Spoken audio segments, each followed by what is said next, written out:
नमस्कार, यो हो न्यूज 24 टेलिभिजन प्राइम टाइम न्यूजमा स्वागत छ। प्रतिनिधि सभा विघटन विरुद्धको रिटमा सुनवाई जारी रहेको 20 दिन नाघिसक्यो। रिट निवेदकहरूका तर्फबाट 70 भन्दा बढी अधिवक्ताहरूले बहसमा भाग लिइसकेका छन्। अहिले रिट निवेदनको विपक्ष अर्थात् प्रधानमन्त्रीका पक्षधर अधिवक्ताहरूले बहसमा भाग लिइरहेका छन्। आजसम्म 10 जनाले आफ्नो दलिल पेश गरिसके। यो बहस कहिलेसम्म? जति बहस लम्बियो त्यति नै मुलुकको राजनीतिक अन्यलता कायम रहनेछ। अब त अन्तिम टुङ्गोतिर लाग्नुपर्ने अवस्था छ। त्यसैले पनि होला प्रधान न्यायाधीश चोलेन्द्र शमशेर जबराले बहस छुट्याउन आग्रह गरिसक्नु भएको छ। उहाँले यो महिनाको अन्तिमसम्ममा बहस सक्ने तयारी थाल्नु भएको छ। प्रधानमन्त्रीका तर्फबाट अधिवक्ताहरूले बहस सकेपछि सभामुखका तर्फबाट अधिवक्ताहरूले आफ्नो दलिल पेश गर्नेछन्। त्यसपछि अदालतलाई सुझाव दिन गठन गरिएको एमिकस क्युरीका 5 सदस्यले पनि आफ्नो धारणा राख्नुपर्नेछ। त्यसपछि अदालतले निष्कर्ष निकाल्न अध्ययन गर्नुपर्ने हुन्छ। अब प्राइम टाइम न्यूजका हेडलाइन्स। प्रतिनिधि सभा विघटन विरुद्धको रिटमा यो साताभित्र बहस सक्नुपर्ने प्रधान न्यायाधीश जबराको भनाई। सभामुखका तर्फबाट र एमिकस क्युरीको बहस अझै बाँकी। संवैधानिक आयोगहरूमा भएका नियुक्ति विरुद्ध सभामुखले दायर गरेको रिटमा सर्वोच्चको कारण देखाउ आदेश। अन्तरिम आदेश दिन अस्वीकार।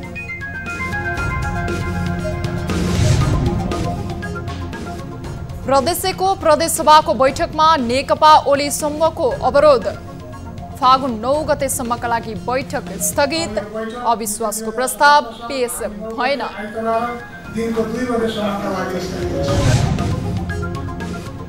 पहिलो चरणमा 4,20,000लाई कोरोना विरुद्धको खोप लगाउने लक्ष्य पूरा भएन। 10 दिनमा झण्डै 2 लाखले मात्र लगाए खोप। र राष्ट्रिय महिला लीग फुटबलमा वालिङ नगरपालिकासँग विभागीय टिम नेपाल पुलिस क्लब पराजित। वालिङले 1-0 को गोल अन्तरले जित्यो।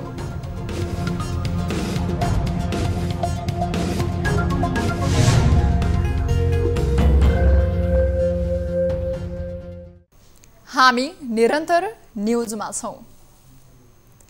प्रतिनिधि सभा विघटन विरुद्धको रिटमा यो महिनाको अन्तिमसम्ममा बहस सक्ने सर्वोच्च अदालतको तयारी छ। आइतबारको बहसका क्रममा प्रधान न्यायाधीश चोलेन्द्र शमशेर जबराले विघटन विरुद्धका मुद्दाको बहस माघ 30 गतेसम्ममा अर्थात् यो साताभित्र सक्नुपर्ने बताउनु भएको छ। विघटनको पक्षमा रहेका अधिवक्ताहरूले बहसका लागि थप समय मागेपछि प्रधान न्यायाधीश जबराले छिटोभन्दा छिटो बहस टुङ्ग्याउनु पर्ने बताउनुभयो। प्रतिनिधि सभा विघटन गर्ने प्रधानमन्त्री केपी शर्मा ओलीको कदम सही भएको भनेर इजलास समक्ष बहसका लागि अधिवक्ता रमेश बडाल उपस्थित भएपछि जबराले बढीमा 30 मिनेटको समय दिनुभएको थियो, जसप्रति बडालले आफूलाई त्यति समयले नहुने भन्दै समय बढाउनु पर्ने माग गर्नुभएको थियो।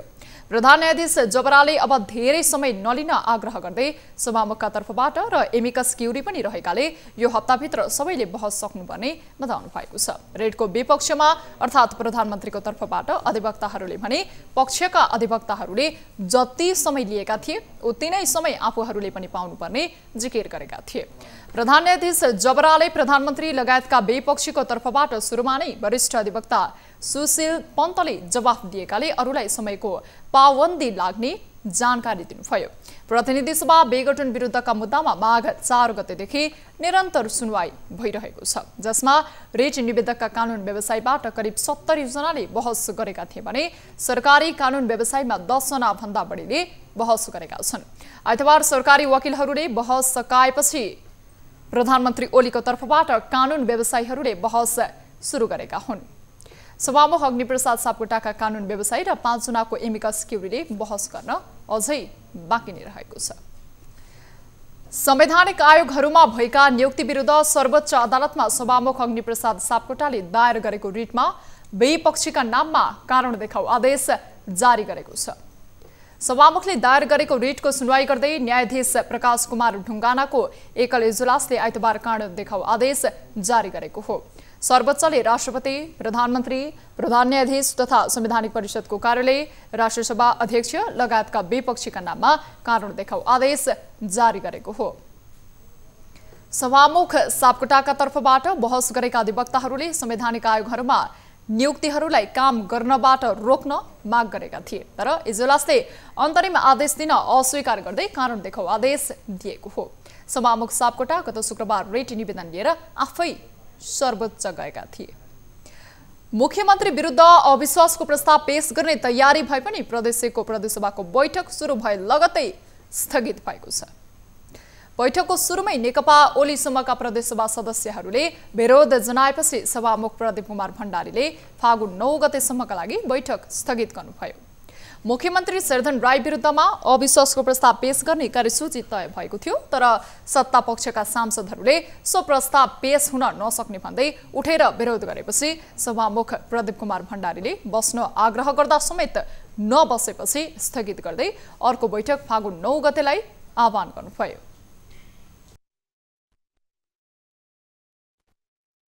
माननीय सदस्यहरू, अब यो बैठक मिति 2077 साल फागुन 9 गते आइतबार दिनको 2 बजेसम्मका लागि स्थगित हुन्छ। यसअघि 3.5 घण्टा लामो बसेको कार्यव्यवस्था परामर्श समितिको बैठकले कार्यसूची तय गरे अनुसार सदन सुरु भएको थियो। सदनमा राष्ट्रिय गान सकेपछि सत्तापक्षका सांसदहरूले उठेर विरोध गरेका थिए। मुख्यमन्त्री शेरधन राईले दलको नेताको हैसियतले निलम्बन गर्नुभएका सांसदहरूलाई प्रदेशसभामा प्रवेश दिएको हुनाले सदन चल्न नसक्ने भन्दै सांसदहरूले विरोध गरेका थिए। नेकपाको संसदीय दलको नेता मुख्यमन्त्री शेरधन राईले दलको कानुन विपरीत काम गर्ने दाहाल नेपालसम्मका 16 जना सांसदहरूलाई कुनै पनि संसदीय गतिविधिहरूमा भाग लिन नपाउने गरी 3 महिनाका लागि निलम्बन गरेको अवस्थामा सभामा राखेर बैठक अगाडि नबढाउन प्रस्ताव गर्दै विरोध गरेको दलका प्रमुख सचेतक बुद्धि कुमार राज भण्डारीले जानकारी दिनुभयो।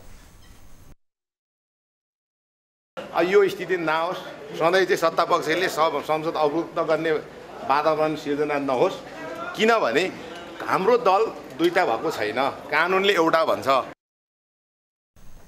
नेकपाका दाहाल नेपालसम्मका सांसद इन्द्रबहादुर आङ्बोले सत्तापक्षले सहमतिका लागि कुनै परामर्श नगरेको र आफूहरूसँग छलफलै नगरी सभामुखले मुख्यमन्त्रीको आयु लम्ब्याउने कदम चलाएको भन्दै आपत्ति जनाउनुभयो।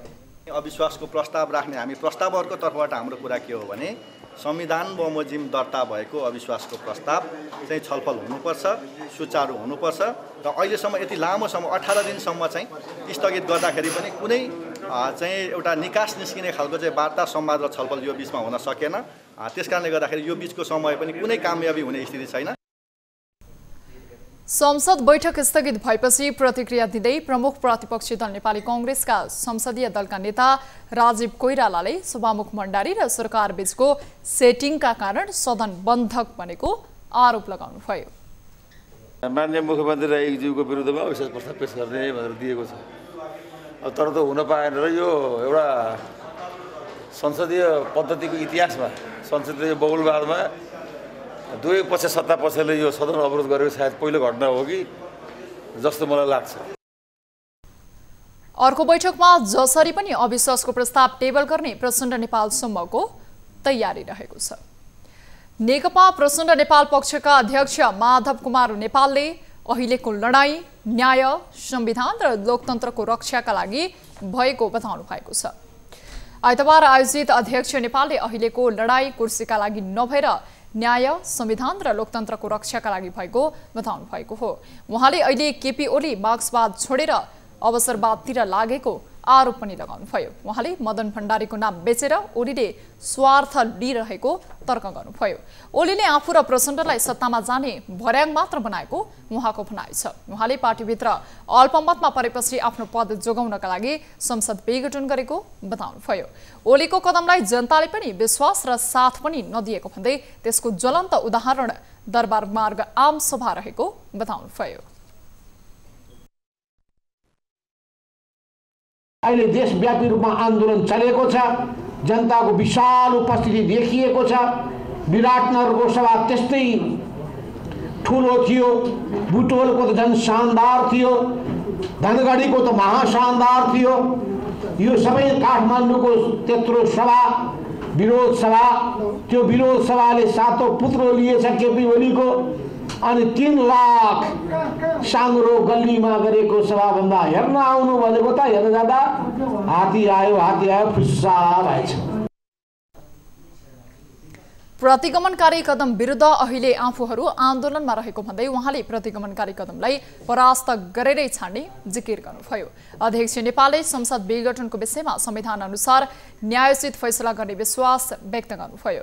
कार्यक्रममा नेकपाका नेता घनश्याम भुसालले लोकतन्त्र स्थापित गर्नका लागि सबैभन्दा धेरै योगदान आफूहरूको नै रहेको बताउनुभयो। प्रतिनिधि सभा विघटन विरुद्ध नेकपा प्रचण्ड नेपाल पक्ष निकट अनेरासो बियुले आइतबार सिंहदरबार घेराउ गरेका छन्।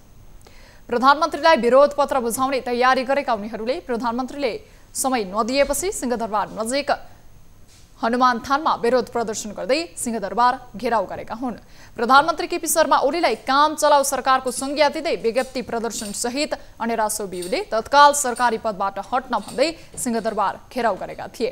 घेराउ कार्यक्रममा अनेरासो बियुका केन्द्रीय सहसंयोजक रञ्जित तामाङले केपी शर्मा ओली काम चलाउ प्रधानमन्त्री भएकोले महत्त्वपूर्ण निर्णय गर्न नसक्ने आरोप लगाउनु भएको छ। ओली अहिले भ्रष्टाचारीबाट घेरिएको भन्दै विरोध पत्र बुझाउन लागे पनि प्रधानमन्त्रीले आफूहरूसँग भेट्ने आँट नगरेको उहाँले बताउनुभयो। तपाईलाई प्रधानमन्त्री बनाउने मान्छे हामी पनि हो, तपाईलाई भोट हाल्ने मान्छे हामी पनि हो। तर आज हिजो तपाईलाई हाम्रो भोट चाहियो, तर आज तपाईलाई हाम्रो धारणा र हाम्रो कुनै सुझाव चाहिएन। त्यसप्रति हामीलाई खेद छ। देशको प्रधानमन्त्रीले एउटा देशको जिम्मेवार विद्यार्थी संगठनको ज्ञापन पत्र बुझ्ने हिम्मत गरेन। तपाई देखाउँदाखेरि पुरै तानाशाही र पुरै निरङ्कुशता लाद्ने देखाउनु भएको छ। अखिलले ओली प्रधानमन्त्री बनाउने पार्टी, मतदान गर्ने जनता र प्रधानमन्त्री निर्वाचित गर्ने सार्वभौम संसदलाई छलेर प्रतिगमनतिर लागेको तर्क गरेको छ। सो संगठनले संविधानको सर्वोच्चता र लोकतन्त्रको चिरहरण गर्ने काम भएको भन्दै निरङ्कुश, अलोकतान्त्रिक, असंवैधानिक, पश्चगामी र सर्वसत्तावादी कदमबाट पछि हट्न सुझाव दिएको छ। बैतडीमा बिहिबार मृत अवस्थामा फेला परेकी किशोरीको हत्या प्रकरणमा दोषीलाई कारबाहीको माग गर्दै नेविसंघले काठमाडौँमा प्रदर्शन गरेको छ। दोगडा केदार गाउँपालिका 7 की 17 वर्षीय किशोरी भागरथी भट्टको बलात्कारपछि हत्या भएको भन्दै दोषीलाई यथाशीघ्र कारबाहीको दायरामा ल्याउन भन्दै नेविसंघ आबद्ध विद्यार्थीहरूले काठमाडौँको प्रदर्शनी मार्गमा प्रदर्शन गरेका हुन्। विगतका दिनमा निर्मला पन्त र सम्झना विक लगायत किशोरीको बलात्कार गरी हत्या हुँदा समेत घटनामा संलग्नलाई पक्राउ गरी कारबाही नहुनु दुःखद भएको प्रदर्शनमा सहभागीको भनाइ छ। खुलेर हिँड्न पाउने यो देशमा अवस्था छैन। यो सरकारलाई मेरो प्रश्न छ, हामी जस्ता हजार निर्मलाहरू, हजार भागीरथीहरू, हजार सम्झनाहरू ढुक्कपूर्वक हिँड्न पाउने दिन कहिले आउने हो? एउटा कुर्सीको लागि हामीले जसलाई सत्तामा पठाएको छौँ यो देश निर्माणको लागि, उनीहरू एउटा कुर्सीको लागि लड्दै गर्दा उनीहरूले देश अनि जनताको लागि, हजार छोरीहरूको लागि खुलेर हिँड्न पाउने एउटा अवस्था कहिले सिर्जना हुन्छ? बुधबार विद्यालयबाट फर्किने क्रममा सम्पर्कविहीन भएकी भट्टको शव बिहिबार साँझ स्थानीय लवलेक सामुदायिक वनमा भेटिएको थियो। उनको बलात्कारपछि हत्या भएको आशंका प्रहरीले गरेको छ। यद्यपि घटनाको अनुसन्धान भइरहेको प्रहरीले जनाएको छ। पछिल्लो 24 घण्टामा नेपालमा थप 119 जनामा कोरोना भाइरसको संक्रमण पुष्टि भएको छ। स्वास्थ्य तथा जनसङ्ख्या मन्त्रालयका अनुसार 2251 जनाको पीसीआर परीक्षण गर्दा 119 जनामा कोरोना संक्रमण पुष्टि भएको हो। यो सँगै नेपालमा कोरोना संक्रमितको संख्या 2,71,915 पुगेको मन्त्रालयले जनाएको छ। यस्तै थप 260 जना संक्रमित निको भएका छन्। नेपालमा कोरोनाबाट निको हुनेहरूको कुल संख्या 2,68,072 पुगेको छ। पछिल्लो 24 घण्टामा कोरोना संक्रमणका कारण 3 जनाको मृत्यु भएको छ। मन्त्रालयका अनुसार हालसम्म कोरोनाबाट मृत्यु हुनेको संख्या 2038 पुगेको छ। हाल देशभर सक्रिय संक्रमितको संख्या 1815 छ। यस्तै 92 जना क्वारेन्टिनमा रहेको मन्त्रालयले जनाएको छ। आइतबारसम्म नेपालमा 20,93,417 जनाको PCR परीक्षण भएको छ। कोरोना भाइरस विरुद्धको खोप पहिलो चरणमा 1,84,857 जनाले लगाएका छन्। माघ 14 देखि सुरु भएको कोरोना विरुद्धको खोप 10 दिनमा 4,20,000लाई दिने लक्ष्य पूरा भएन। सोमबारदेखि सुरु हुने दोस्रो चरणको खोप अभियानमा भने दूतावास, राष्ट्रसङ्घीय निकायका कर्मचारी र पत्रकारलाई प्राथमिकतामा राखिएको स्वास्थ्य मन्त्रालयले जनाएको छ। एक रिपोर्ट। पहिलो चरणमा भारतको कोभिसिल्ड खोप देशभरका 201 खोप केन्द्रबाट 1,84,857 जनालाई दिएको छ, जसअनुसार प्रदेश नम्बर 1 मा 24,224, प्रदेश नम्बर 2 मा 25,637, बागमती प्रदेशमा 63,308, गण्डकी प्रदेशमा 18,472, लुम्बिनी प्रदेशमा 28,941, कर्णाली प्रदेशमा 9,420 र सुदूरपश्चिम प्रदेशमा 14,855 जना छन्।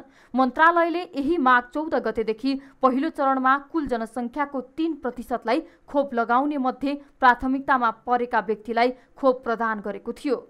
मन्त्रालयले यही माघ 14 गतेदेखि पहिलो चरणको खोप अभियान सुरु गरेको थियो, जसमा जनसङ्ख्याको 3%लाई खोप लगाउने मध्ये प्राथमिकतामा परेका व्यक्तिलाई खोप प्रदान गरेको थियो। पहिलो चरणका लागि ल्याइएका खोप प्राथमिकताका आधारमा अर्को चरणमा लगाउने मन्त्रालयको तयारी छ। भारतले अनुदानमा 10 लाख मात्रा खोप नेपाललाई उपलब्ध गराएको थियो।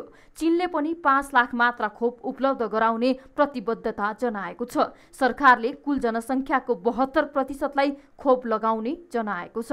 कोभ्याक्स सुविधा अन्तर्गत नेपालले पाउने खोप मध्ये पहिलो चरणमा 22,56,000 मात्रा अक्सफोर्ड र एक्स्ट्राजेनेकाको खोप 3 साताभित्र आइपुग्ने मन्त्रालयले जानकारी दिएको छ। कोभ्याक्सले 4 चरणमा नेपालको 20% जनसङ्ख्यालाई पुग्ने खोप निशुल्क उपलब्ध गराउनेछ। भारतको सेरम कम्पनीले उत्पादन गरेको कोभिसिल्ड खोप नेपालले खरिद गर्ने प्रक्रिया पनि अघि बढाएको छ। नेपालले खोप खरिदका लागि भारतसँग 20 लाख डोज प्रस्ताव गरेको छ। स्वास्थ्य सेवा विभाग व्यवस्थापन महाशाखाले कोभिसिल्ड खोपका लागि खरिद प्रक्रिया अन्तिम चरणमा पुगेको जानकारी दिएको छ। सरकारले भोलिदेखि दोस्रो चरणको खोप लगाउन सुरु गर्ने भएको छ। दोस्रो चरणको खोपका लागि दूतावास, UN एजेन्सीका कर्मचारी र पत्रकारलाई प्राथमिकतामा राखिएको स्वास्थ्य मन्त्रालयका प्रवक्ता डाक्टर जागेश्वर गौतमले जानकारी दिनुभएको छ। उहाँका अनुसार काठमाडौँको सिभिल अस्पताल, शिक्षण अस्पताल, शहीद गङ्गालाल अस्पताल र ललितपुरको पाटन अस्पतालमा दोस्रो चरणको खोप लगाइनेछ। प्रवक्ता गौतमका अनुसार सिभिल अस्पतालमा पत्रकारलाई, पाटन अस्पतालमा UN एजेन्सीमा कार्यरत तथा विदेशी कर्मचारीलाई, शिक्षण अस्पताल महाराजगञ्ज र बाँसबारीमा रहेको शहीद गङ्गालाल अस्पतालमा दूतावास तथा कूटनीतिक नियोगमा कार्यरत व्यक्ति र विदेशी कर्मचारीमा आश्रित व्यक्तिलाई खोप दिइनेछ। उनीहरूलाई भोलिदेखि शुक्रबारसम्म खोप लगाइसक्ने मन्त्रालयको तयारी छ।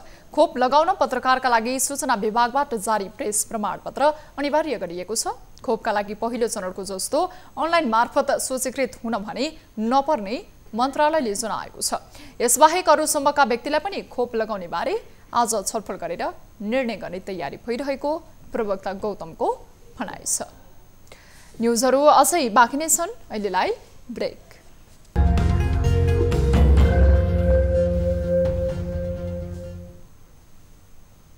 हामी निरन्तर न्युजमा छौं।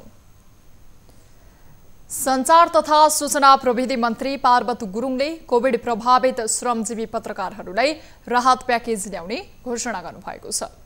सञ्चार तथा सूचना प्रविधि मन्त्रालयद्वारा आइतबार काठमाडौँमा आयोजित अन्तर्क्रिया कार्यक्रममा मन्त्री गुरुङले त्यसका लागि आवश्यक सुझाव दिन नेपाल पत्रकार महासंघ सहित सरकारवाला निकायलाई आग्रह समेत गर्नुभयो। कोभिड प्रभावित सञ्चार गृह र श्रमजीवी पत्रकारहरूलाई तत्काल राहत दिनका लागि प्राप्त भएको सुझावका आधारमा सरकारले राहत कार्यक्रम ल्याउने उहाँले बताउनुभयो।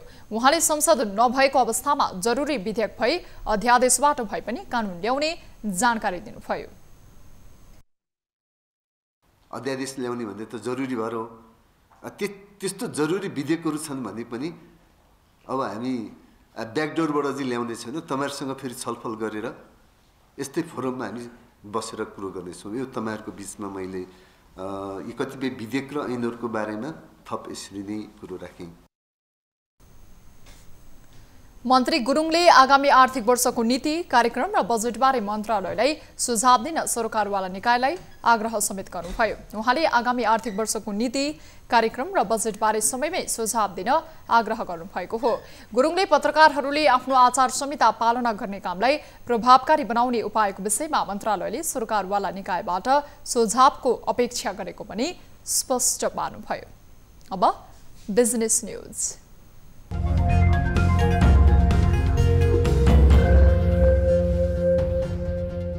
अर्थमन्त्री विष्णुप्रसाद पौडेलले निर्माण व्यवसायीहरूको माग सम्बोधन गर्नका लागि सरकारवालाहरूसँग छलफल गर्ने बताएका छन्। आइतबार नेपाल निर्माण व्यवसायी महासंघका प्रतिनिधिहरूले सार्वजनिक खरिद नियमावली संशोधन गर्न अर्थमन्त्री पौडेल समक्ष ध्यानआकर्षण गराएका छन्। महासंघ अध्यक्ष रवि सिंह नेतृत्वको प्रतिनिधि मण्डलले धरौटी रकम, म्याद थप, डिजेलमा लागेको मूल्य अभिवृद्धि कर फिर्ता, जरिवाना, ब्याज र थप दस्तुर छुट लगायतका विषयमा मन्त्री पौडेलको ध्यानआकर्षण गराएका हुन्। व्यवसायीहरूले कोभिड-19 को असरले गर्दा निर्माण क्षेत्रमा प्रभावित भएको भन्दै निर्माण कार्यलाई पुनः सञ्चालन गरी आर्थिक कारोबारलाई चलायमान बनाउन माग गरेका छन्। 2076 जेठ 15 अगाडि सम्झौता भई निर्माण कार्यहरू सम्पन्न भएको र सञ्चालनमा रहेका परियोजनाहरूमा डिजेल खर्चको मूल्य अभिवृद्धि कर फिर्ताको सुविधा नपाएकोमा निर्माण उद्योगीहरू आर्थिक रूपले धराशयी हुने जनाएका छन्। अर्थमन्त्री पौडेलले निर्माण क्षेत्रको समस्या समाधान गर्न निर्माण क्षेत्रसँग सम्बन्धित मन्त्रालयहरूसँग छलफल गरी अघि बढ्ने बताएका छन्। केही समयदेखि बढ्ने क्रममा रहेको शेयर बजारको कारोबार रकममा नयाँ रेकर्ड कायम भएको छ। आइतबार शेयर बजारको नेप्से परिसूचक 48.74 अङ्कले वृद्धि भएर 2524 बिन्दुमा पुगेको छ। आइतबार 202 कम्पनीको 1 करोड 77 लाख किता शेयर 10 अर्ब 44 करोड रुपैयाँमा किनबेच भएका छन्। शेयर कारोबार रकमको आधारमा नयाँ रेकर्ड कायम भएको छ। 12 कम्पनीको शेयर मूल्य स्थिर रहँदा 36 कम्पनीको मूल्य घटेको छ भने बाँकी सबै कम्पनीको शेयर मूल्य बढेको छ। 3 दर्जन कम्पनीमा सर्किट लाग्दा अधिकांश लघुवित्त कम्पनीहरूले बजारमा उछाल आउँदा करिब 3 दर्जन कम्पनीको शेयर मूल्य बढेर सर्किट लागेको छ। सबैभन्दा धेरै लघुवित्त समूहका कम्पनीको शेयर मूल्य आकाशिएको छ। डिप्रोक्स लघुवित्त, आरएसडीसी लघुवित्त, गणपति माइक्रो फाइनान्स, सारथी नेपाल लघुवित्त, निर्धन उत्थान लघुवित्त, मेरो माइक्रो फाइनान्स, समिति लघुवित्त, आरम्भ चौतारी लघुवित्त, सपोर्ट माइक्रो फाइनान्स र मिथिला लघुवित्तको शेयर मूल्य 10% बढेको छ। त्यसैगरी उन्नति सुरक्षा लघुवित्त, सूर्योदय लघुवित्त, माहुली सामुदायिक लघुवित्त, एनएमबी माइक्रो फाइनान्स, किसान लघुवित्त, इन्फिनिटी लघुवित्त, सामुदायिक लघुवित्त, सिभिल लघुवित्त, ग्रामीण विकास लघुवित्त, विजय लघुवित्त र फर्स्ट माइक्रो फाइनान्सको शेयर मूल्य पनि करिब 10% बढेको छ। त्यसैगरी ग्लोबल आइएमई लघुवित्त, जनउत्थान सामुदायिक लघुवित्त, छिमेक लघुवित्त, स्वाभिमान लघुवित्त, स्वावलम्बन लघुवित्त, सबैको लघुवित्त, स्वरोजगार लघुवित्त, नेरुडे लघुवित्त, साधना लघुवित्त, फरवार्ड कम्युनिटी, लक्ष्मी लघुवित्त, कालिका माइक्रो क्रेडिट, गुराँस लघुवित्त र साना किसान विकास बैंकको शेयर मूल्य समेत 5% देखि 9% सम्म बढेको छ। नागरिक लगानी कोष, Manjushree finance, Himalayan power partner, mountain hydro, master power, synergy power, Chhyangdi hydro power र घलिम्दी हाइड्रो पावरको शेयर मूल्य करिब 10% बढेको छ।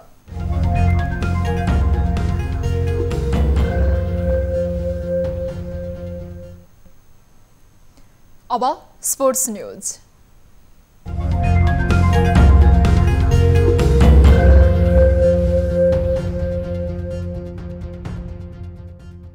राजधानीमा जारी राष्ट्रिय महिला लीग फुटबलमा विभागीय टिम नेपाल पुलिस क्लब पराजित भएको छ। एन्फा कम्प्लेक्स 7 बाटोमा आइतबार भएको खेलमा पुलिस स्याङ्जाको वालिङ नगरपालिकासँग 1-0 गोल अन्तरले पराजित भएको हो। बलियो टिम पुलिस विरुद्ध वालिङलाई जित दिलाउन मेथो रुथले निर्णायक गोल गरिन्। पहिलो हाफ गोल रहित बराबरीमा सकिएको खेलको 58औं मिनेटमा क्यामरूनी खेलाडी रुथले निर्णायक गोल गरेकी हुन्। जितसँगै वालिङ लिगको तेस्रो स्थानमा उक्लिएको छ। वालिङले 7 खेलमा 11 अङ्क जोडेको छ। पुलिस 8 अङ्क जोडेर 5औं स्थानमा झरेको छ।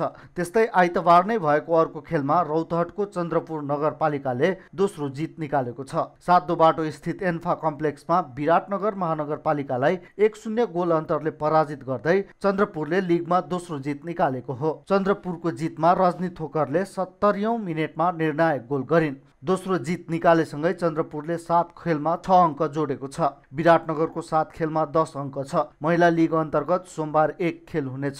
सातो बाटो स्थित एन्फा मैदानमा सोमबार एपीएफ र चौदण्डीगढी नगरपालिका भिड्नेछन्।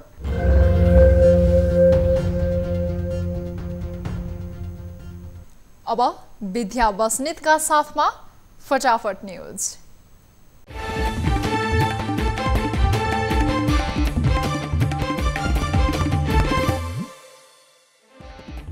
प्रतिनिधि सभा विघटन विरुद्धको रिटमा यो साताभित्र बहस सक्नुपर्ने प्रधान न्यायाधीश जबराको भनाई। सभामुखका तर्फबाट र एमिकस क्युरीको बहस अझै बाँकी। प्रदेश 1 को प्रदेशसभा बैठकमा नेकपा ओली समूहको अवरोध। फागुन 9 गतेसम्मका लागि बैठक स्थगित। अविश्वासको प्रस्ताव पेश भएन। संवैधानिक आयोगका नियुक्ति विरुद्ध सभामुखको रिटमा सर्वोच्चले दिएन अन्तरिम आदेश। संवैधानिक आयोगको नियुक्ति विरुद्ध दायर रिटमा अन्तरिम आदेश दिन अस्वीकार। पहिचानको राजनीतिको नाममा जनतालाई भड्काउने काम भइरहेको प्रधानमन्त्रीको भनाई। सरकारले सबै गढी तथा किल्लाहरूको सुरक्षा र संरक्षणको काम नेपाली सेनालाई दिएको जानकारी। भोलिदेखि दोस्रो चरणको खोप अभियान सुरु। कूटनीतिक नियोगका कर्मचारी र पत्रकार प्राथमिकतामा। पत्रकारका लागि सूचना विभागको प्रेस कार्ड अनिवार्य। भारी हिमपातका कारण मनाङका सडकहरू अवरुद्ध। काठमाडौँको न्यूनतम तापक्रम 1 डिग्री सेल्सियस। कर्णाली प्रदेशमा पहिलो चरणमा 9,000 भन्दा बढीले कोरोना विरुद्धको खोप लगाए। कोरोना विरुद्धको दोस्रो चरणको खोप लगाउने तयारी तीव्र। प्रधानमन्त्री केपी शर्मा ओलीले जनताको भगवानप्रतिको आस्थासँग खेल्न खोजेको कांग्रेस नेता गगन थापाको आरोप। ओलीका प्रत्येक कदमको सही ढङ्गले विश्लेषण गर्न जरुरी रहेको भनाई। उपलब्ध स्रोत र साधनलाई सही रूपमा सदुपयोग गर्न नसक्दा विकासमा पछि परेको नेपाल उद्योग वाणिज्य महासङ्घका वरिष्ठ उपाध्यक्ष चन्द्रप्रसाद ढकालको भनाई। राज्य र निजी क्षेत्रबीच सहकार्य जरुरी रहेको धारणा। संसद पुनर्स्थापनाको माग गर्दै जसपाद्वारा कपिलवस्तु सदरमुकाममा प्रधानमन्त्री केपी शर्मा ओलीको पुतला दहन। प्रधानमन्त्रीको पुतला दहन गर्दा प्रहरीको हस्तक्षेप। एनसेलसँग तत्काल कर नउठाउन सर्वोच्चको अन्तरिम आदेश। ठूला करदाता कार्यालयहरूद्वारा एनसेललाई 60 अर्ब रुपैयाँ कर निर्धारण। कैलालीमा वडा सदस्यको घरमा युवती मृत फेला। अनुसन्धानका लागि प्रहरी टोली घटनास्थलमा। लाइसेन्स बनाइदिने भन्दै ठगी गरेको आरोपमा पोखराबाट एक युवक पक्राउ। पक्राउ पर्नेमा खगेन्द्र प्रसाद काफले रहेको प्रहरीद्वारा जानकारी। नेकपाको आधिकारिक विवाद मिलाउने जिम्मेवारी नवनियुक्त निर्वाचन आयुक्त रामप्रसाद भण्डारीलाई। संघीय सरकारको 46 करोडको लागतमा कालोपत्रे गरेको 1.5 वर्षमै जीर्ण बन्यो रोल्पाको घोराही होलेरी शहीद मार्ग। स्थानीय निकाय भने मौन। प्रतिनिधि सभा विघटन विरुद्धको रिटमा सरकारी वकिलको तर्फबाट बहस सकियो। सरकार पक्षको बहस 30 गतेभित्र सक्नुपर्ने। राष्ट्रिय जनमोर्चाद्वारा भोलि देशव्यापी विरोध प्रदर्शनको घोषणा। बैतडीको 17 वर्षीय किशोरी भागरथी भट्ट हत्या र आफ्ना कार्यकर्ताहरू पक्राउको विरोधमा प्रदर्शन गर्ने। कोभिड-19 को संक्रमणबाट विदेशमा थप 3 नेपालीको निधन। 21 देशमा कोरोना संक्रमणका कारण निधन हुने नेपालीको संख्या 333 जना पुग्यो। धादिङको ज्वालामुखी गाउँपालिकामा ट्रक पल्टिँदा 6 जना घाइते। घाइतेहरूको जिल्ला अस्पताल मैदीमा उपचार हुँदै। साताको पहिलो दिन शेयर बजारमा नयाँ रेकर्ड। नेप्से 2500 बिन्दु माथि पुग्दा कारोबार रकम भने 10.5 अर्ब। साधारण सभाबाट पारित भइसकेको नेपाल बैंकको लाभांश विवादित। सरकारले हस्तक्षेप गरेको भन्दै बैंक अध्यक्षले मागे राजीनामा। ए डिभिजन राष्ट्रिय फुटसल लिग प्रतियोगिताको लागि एन्फा र टर्नपाइक इभेन्ट प्रालीबीच सम्झौता। सम्झौता अनुसार टर्नपाइकले एन्फालाई 29 लाख उपलब्ध गराउने। इटालियन सिरिए फुटबलमा साबिक विजेता युभेन्टसको सहज जितमा रोनाल्डोको गोल। रोमा 2-0 गोल अन्तरले पराजित। र भारतको उत्तराखण्डमा हिमनदी विस्फोट। बेपत्ता 100 बढी मजदुर मध्ये 10 जनाको शव भेटियो।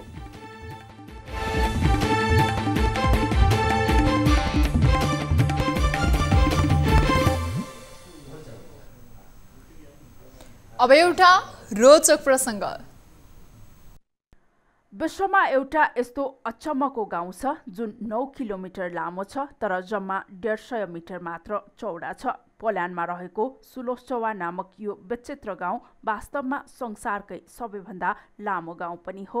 सुलोस्चवा गाउँमा करिब 1600 घरधुरी छन्। गाउँको बिचै बीचबाट सडक गएको छ र गाउँका सबै घर सडककै दायाँ बायाँ छन्। गाउँमा कुल 6200 मानिस बसोबास गर्दछन्। क्राकाओ शहरबाट करिब 30 किलोमिटरको दूरीमा यो गाउँ छ। विश्व ग्रामीण योजनाको एक रिपोर्ट अनुसार यो गाउँ 14औं शताब्दीमा बसेको हो। सुरुमा यो गाउँको लम्बाइ करिब 500 मिटर थियो तर समयक्रमसँगै यसको लम्बाइ बढ्दै गयो। आफ्नो असामान्य बनावटका बावजुद पनि यो गाउँमा अस्पताल, बैंक तथा स्कुल लगायत सबै खाले आधारभूत शहरी सुविधाहरू छन्। अब प्राइम टाइम न्यूज सक्नु अघि अहिलेसम्मका हेडलाइन्स पुनः एकपटक। प्रतिनिधि सभा विघटन विरुद्धको रिटमा यो साताभित्र बहस सक्नुपर्ने प्रधान न्यायाधीश जबराको भनाई। सभामुखका तर्फबाट र एमिकस क्युरीको बहस अझै बाँकी।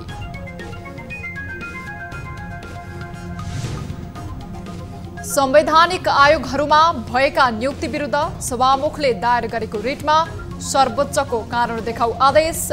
अन्तरिम आदेश दिन अस्वीकार।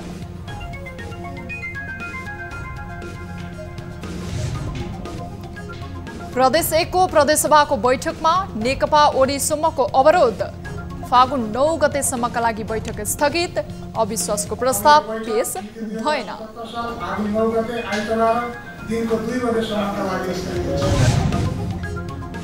पहिलो चरणमा 4,20,000लाई कोरोना विरुद्धको खोप लगाउने लक्ष्य पूरा भएन। 10 दिनमा झन्डै 2 लाखले मात्र लगाए खोप।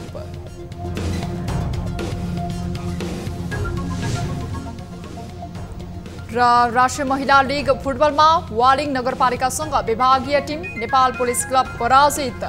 वालिङले 1-0 को गोल अन्तरले जित्यो।